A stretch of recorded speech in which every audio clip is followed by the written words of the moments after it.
Forbes Books presents The Great Digital Transformation with Gerard Zatvani, highlighting the pioneers that reimagined possibilities and reimagined businesses. Hey there, it's Joe Pardavila, and this week Gerry and I welcome Rodrigo Cortés Pinto, the CIO of La Polar. We're going to get into the great digital transformation that Rodrigo has overseen at one of the largest retail chains in South America. Hey, Gerry, how are you today? Hey, great. How are you, Joe? So, I always like to start all these podcasts by asking where you are because, me, I'm usually just home in the States, but you're always somewhere. So where are you right now? I'm in Chicago, in the windy city, and we have amazing sunshine here. And we are joined this time around by Rodrigo Cortés Pinto, who's the CIO for Empresas La Polar. Rodrigo, welcome to the podcast and the show. Hi, Joe. Nice to meet you. First of all, talk to me about your relationship with Gerry. Like, how did you meet Gerry? When did you guys start working together? Just so we get a little context as to who you are. And keep it clean, Rodrigo. I've heard that you and Gerry like to party. So just keep it clean and talk about how you guys started working together. I met Gerry just 2 hours ago. 2 hours ago? In person. Oh, okay. We have been working for years almost. When we decided to start making B2C projects in our company, we chose OSF as our technology partner for the implementation of the Salesforce Commerce Cloud. And since year 2018, Gerry and his team have been working heavily with us. So we have building a strong relationship along the years, but in person, just 2 hours ago, we met for the first time. So it's actually a very interesting story of how this entire world changes. When we started working together, La Polar was starting a really major digital transformation journey to kind of look at everything that they are doing and bringing new ideas and new ways of approaching their business. So we started working, and for many reasons, we didn't have the opportunity to actually meet. And then we had the pandemic, and it's just now that we were able to actually meet. So That's it was great. a good moment to also celebrate everything that we've done in the past. And so, many interesting conversations. Excellent. And Rodrigo, if you don't mind, just tell us a little more about La Polar for folks not familiar. La Polar is a department stores located in Chile. We have 40 stores, physical stores. Our format is we are selling from clothing, furniture, electronics. This is the kind of business that we are running. We have the retail space, but plus we are adding to our customers offering financial services. We issue our private credit card under the Visa brand. So we have a huge customer base, very loyal to us. And this is the kind of business that we are running. We have, as I told you, 40 stores physical along the country. Chile is a very long country. We have one central DC and one e-commerce operation that is growing along the year, especially during the past year. This is the kind of business that we are running. Excellent. And so for the American audience, it sounds to me very much like a Macy's here in the United States. Is that a pretty good comparison? Yeah, when I try to explain to the American people about our business, it's a mixture between Macy's and Best Buy and some furniture brand, all in the same box. Financial services for the customers. Yes, but this is the kind of comparison that we are using. Great. And so a lot of our conversations on the podcast, Rodrigo, are all about digital transformation. So for you, how would you define digital transformation?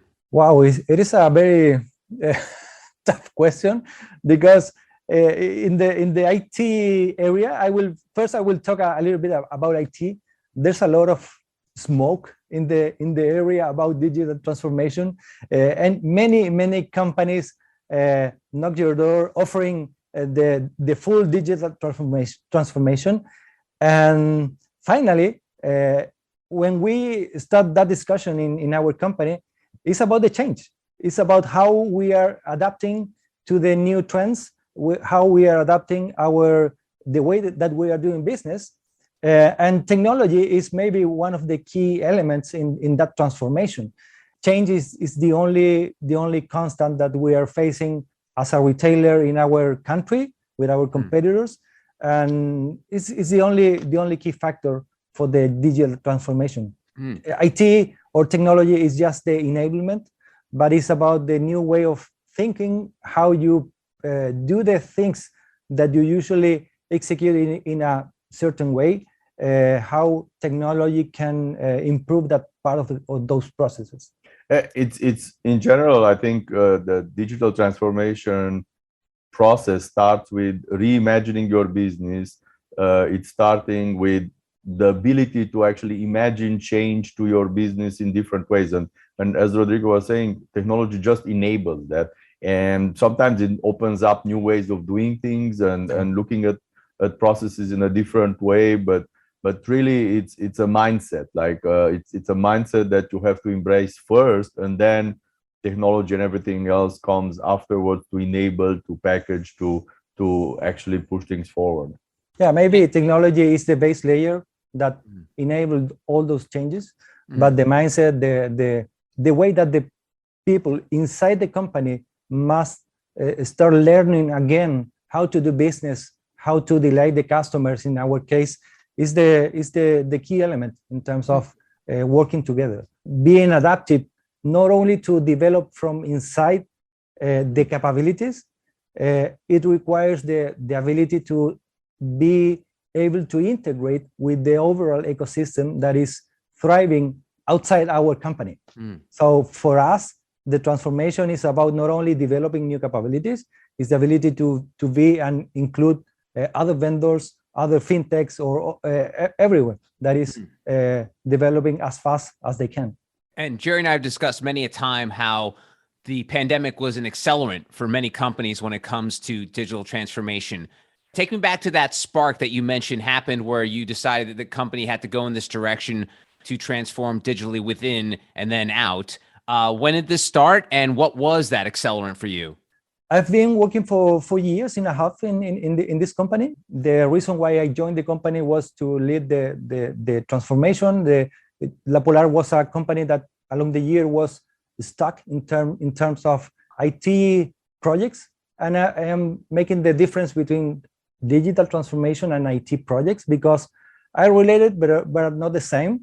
So the main focus at the beginning was about replacing all legacy systems.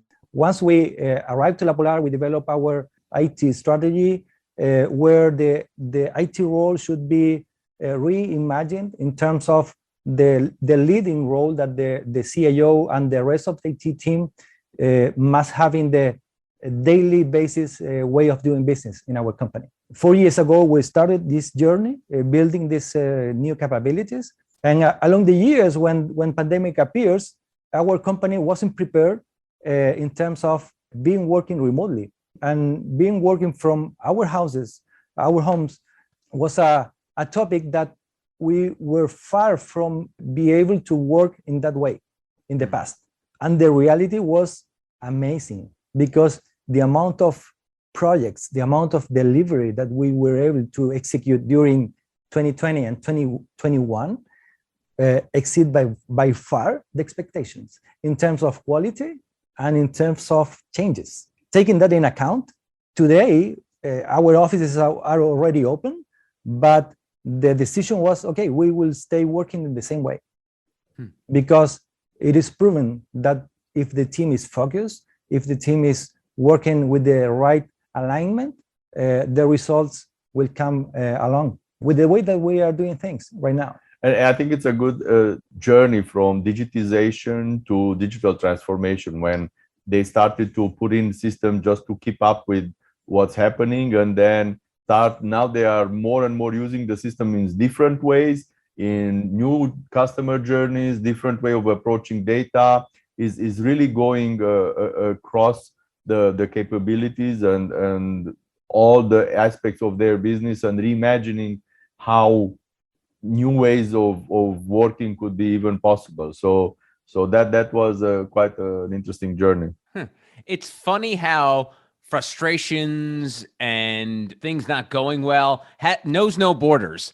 Gerry, we've talked about the UK, we've talked about Australia, and now Chile and the United States all experiencing the same thing when it came to the pandemic and not being prepared for that full-blown digital transformation. Rodrigo, do you think if the pandemic didn't happen, the acceleration wouldn't have happened on your end, or would have been a little slower?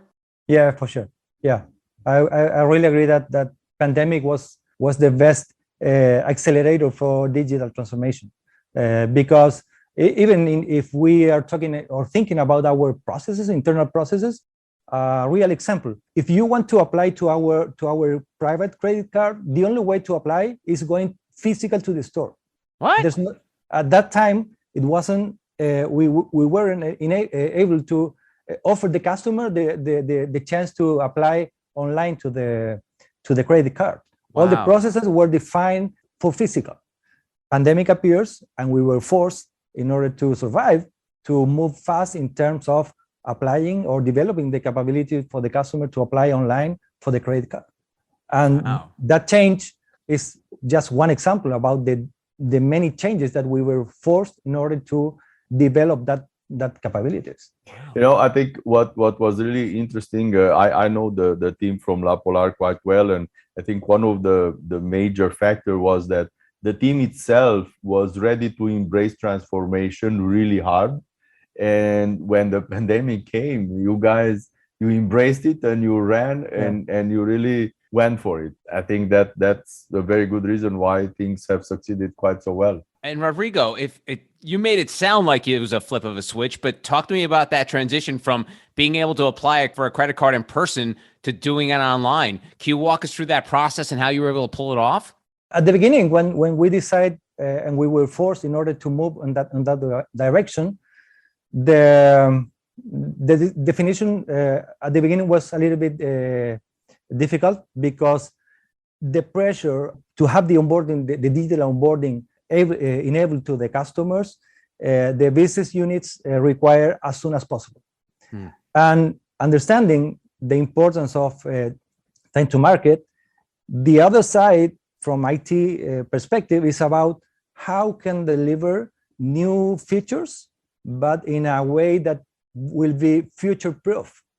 So we are a company that we have obviously limited amount of money for the technology investment.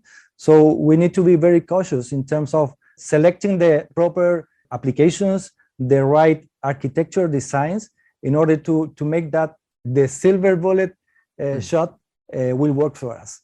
That process took us at least 5 to 6 months from the inception until we were ready for the first opening. So after that, we start the rollout process, friends and family at the beginning, and after that, the onboarding is open for all the customers.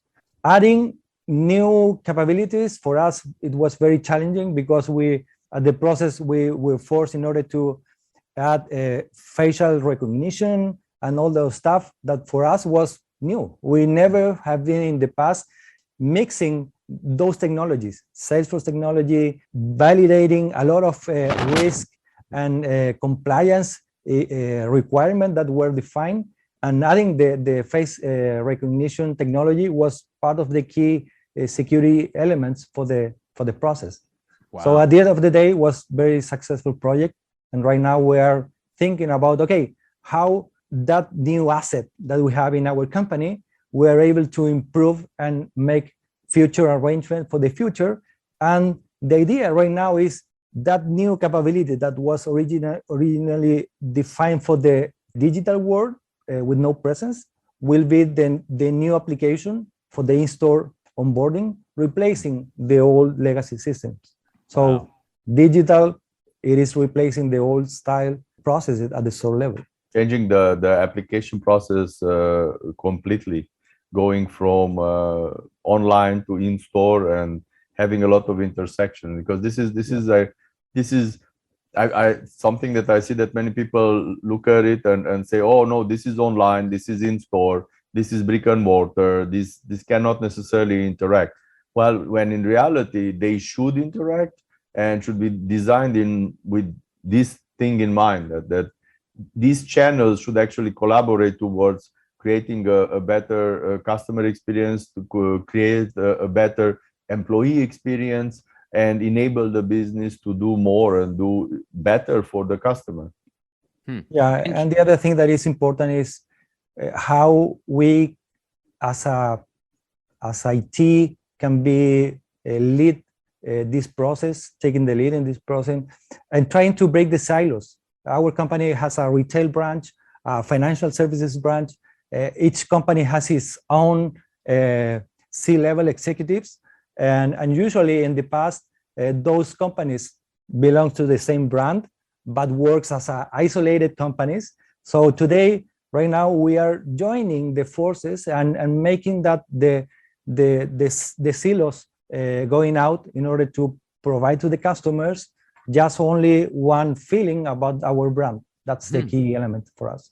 As CIO of La Polar, how does your role play when it has these three different silos? Are you sort of the glue that puts them all together? Yeah.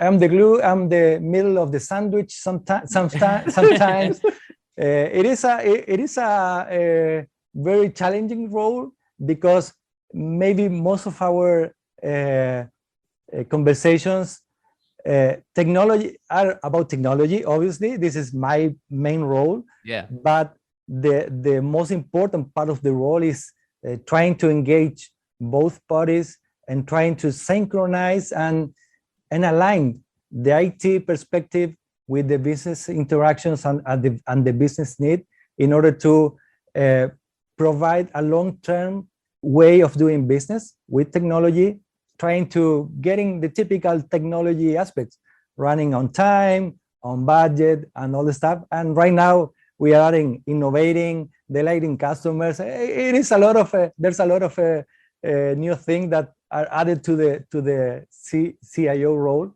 but it's the funny and interesting part of my role. Yes. The middle of the sandwich. I don't think that you've ever heard this expression. Me neither. No, I don't think so. Sorry. But it's a very interesting way of looking at silos, to be the middle of the sandwich that brings people together. Yeah, sorry, it's a very Chilean. It's a very Chilean slang. I like this expression. Okay. I love it. Okay.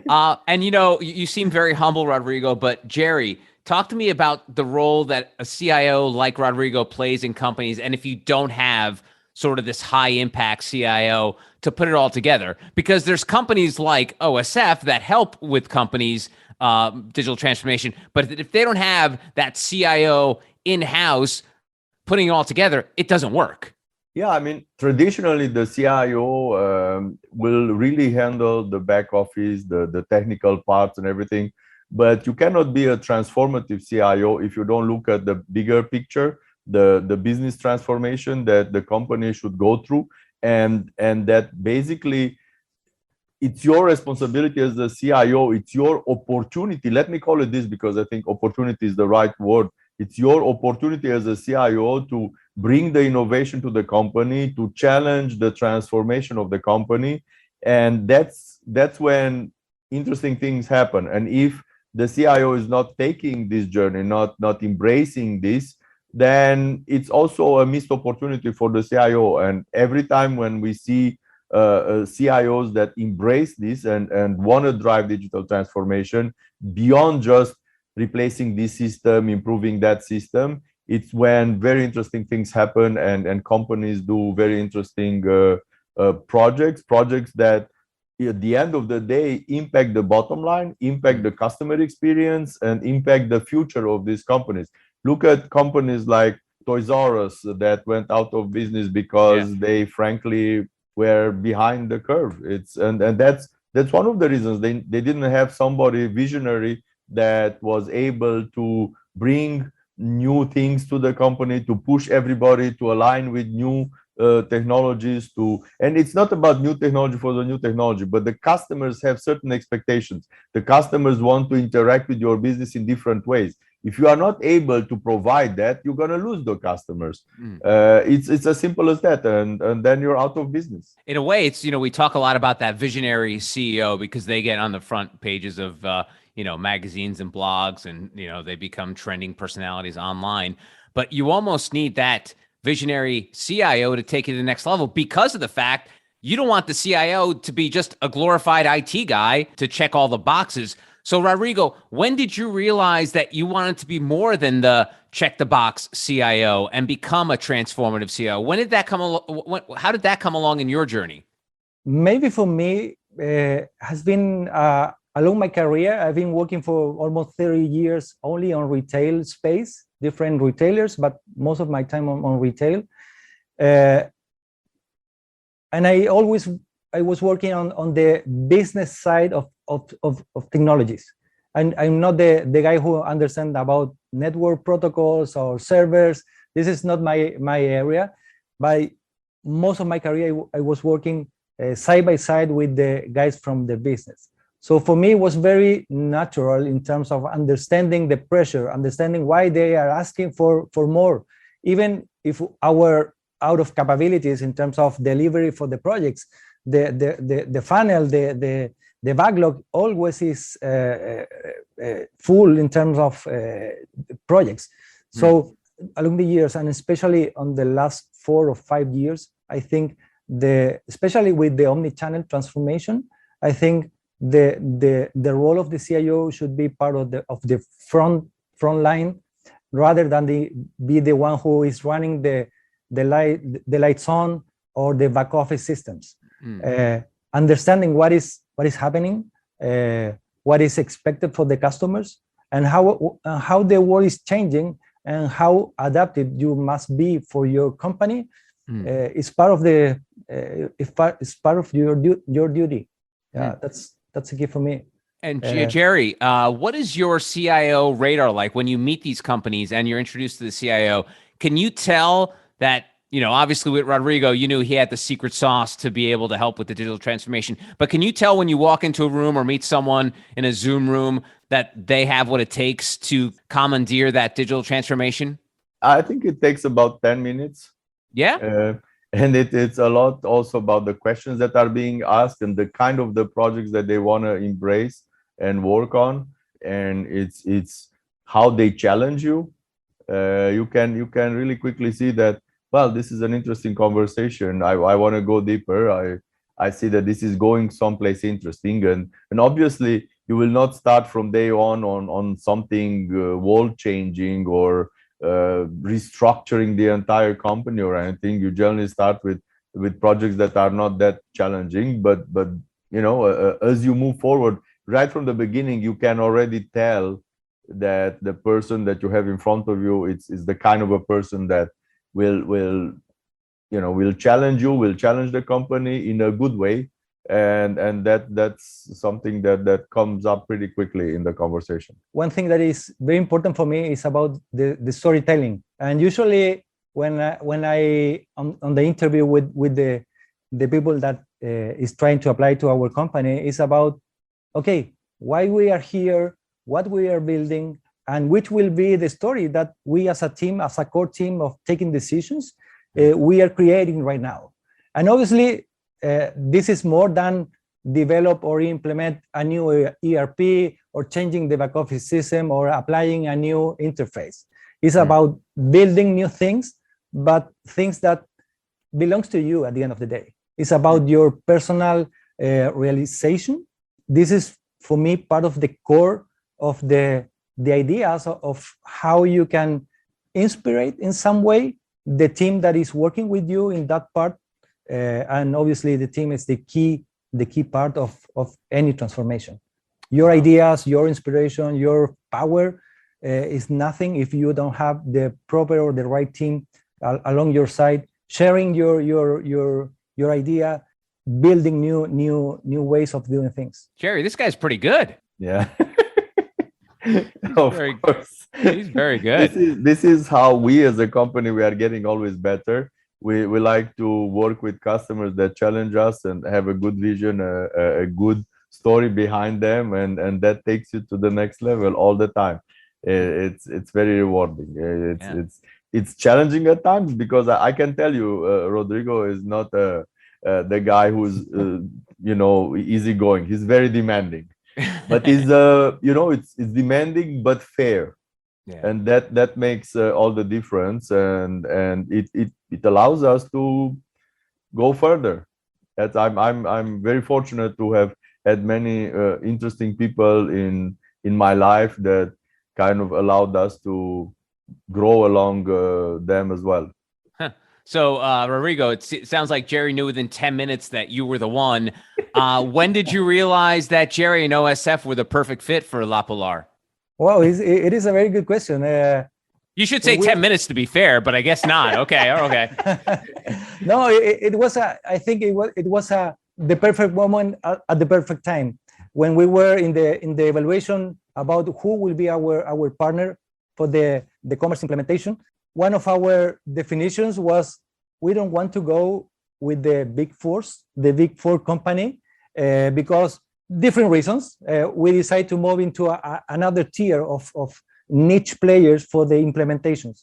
And at that time, our software, in that time Salesforce, they tell us, okay, these two guys are the one who I think you can make a good match. We visit at that moment their operations in Brazil. And the good thing about the coincidence was, for us and for me and for my team, was the first project that we implement at La Polar, so should be a total success. It was mandatory. And at that time, OSF was acquiring a software company in Brazil. We potentially would be the first customer in Latin America for OSF. For me, for us as La Polar, it's a very, very important project, but I think for OSF would be as important as us, because it would be your first project in Latin America as an OSF. So that's make the deal finally. And Gerry, take us behind the curtain a little bit. What was the inspiration for that company down in Brazil? It's about people. It's do we share the same values? Are they ambitious? Do they want to go further, expand their knowledge and their capabilities? This was the work ethic. These were all values that we looked for, and we got along. And I was very confident that bringing them into the OSF family was the right thing to do, and enabled us to do many interesting projects and the digital transformation processes in Latin America, and not just in Latin America, but worldwide nowadays. So that was the story. All right, it's time to take a break, but coming up in the conclusion of our discussion with Rodrigo Cortés Pinto, the CIO of La Polar, Rodrigo talks about the importance of embracing failure during your digital transformation journey. Failure is part of the equation. You must be open to fail. If you fail, try to fail fast. Try not to punish. Obviously, we are not to fail, we are to be successful. But along the process, we need to be able to deliver. This has been The Great Digital Transformation with Gerard Zatvani. To participate in the conversation, go to gerardzatvani.com. The Great Digital Transformation is a production of Forbes Books.